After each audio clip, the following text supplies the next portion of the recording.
Templos. ¿Por qué son tan importantes en la vida de los santos de los últimos días? ¿Por qué el pueblo del Señor se distingue por construir templos? Hay más de 160 templos de la iglesia en el mundo. ¿Por qué? ¿Qué los hace tan especiales, tan necesarios y tan importantes? Mi nombre es Rafael y te doy la bienvenida.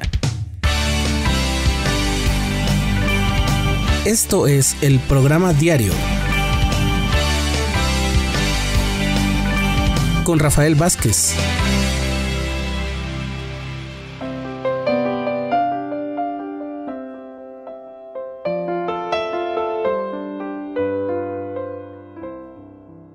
Hace una buena cantidad de años, cuando era un joven misionero y estaba en el Centro de Capacitación Misional, nos tocó realizar una actividad de proselitismo en la calle, para practicar justo antes de que nos enviaran a nuestras respectivas misiones.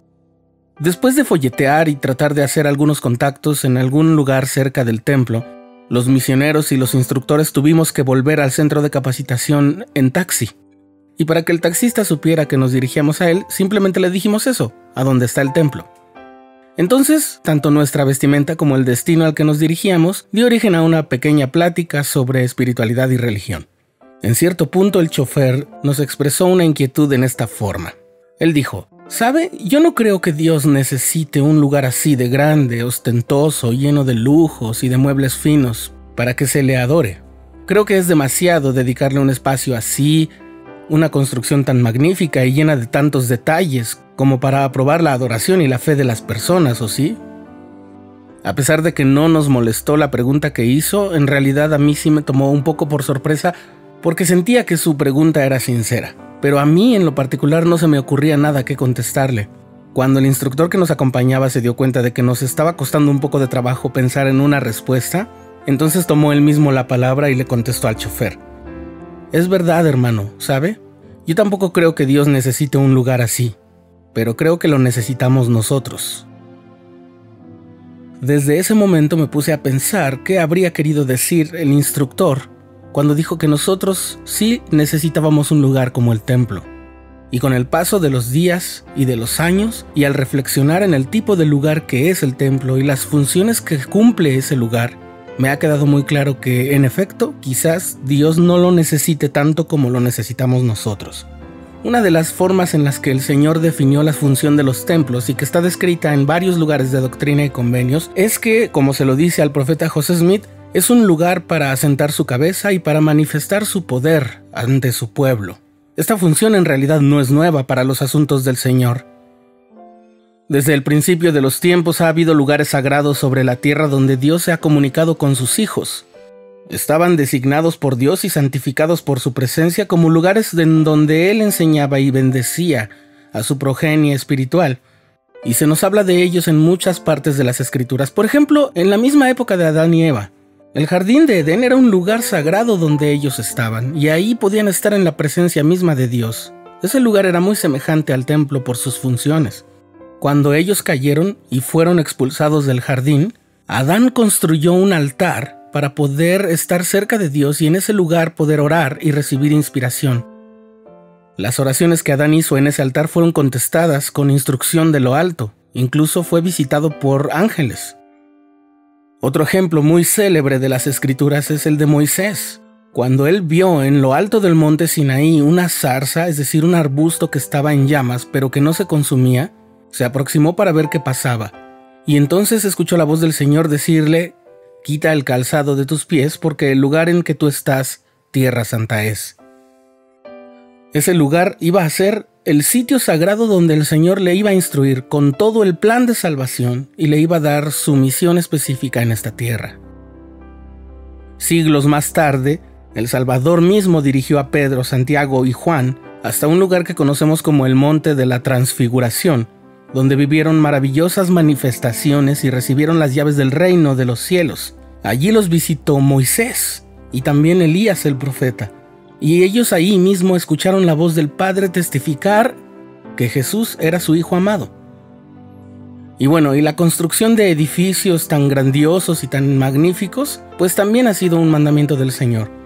La primera estructura de un templo que se menciona en las Escrituras, es decir, la más antigua, Es el tabernáculo construido por los israelitas por mandamiento de Dios, bajo la dirección de Moisés. Se trataba de una tienda portátil, pero que llevaba la forma de lo que posteriormente sería conocido como los templos de la antigüedad. Estaba hecha con los mejores materiales disponibles, y ahí se podían hacer ceremonias sagradas durante el paso por el desierto del pueblo de Israel en su viaje desde Egipto hasta la tierra de Canaán.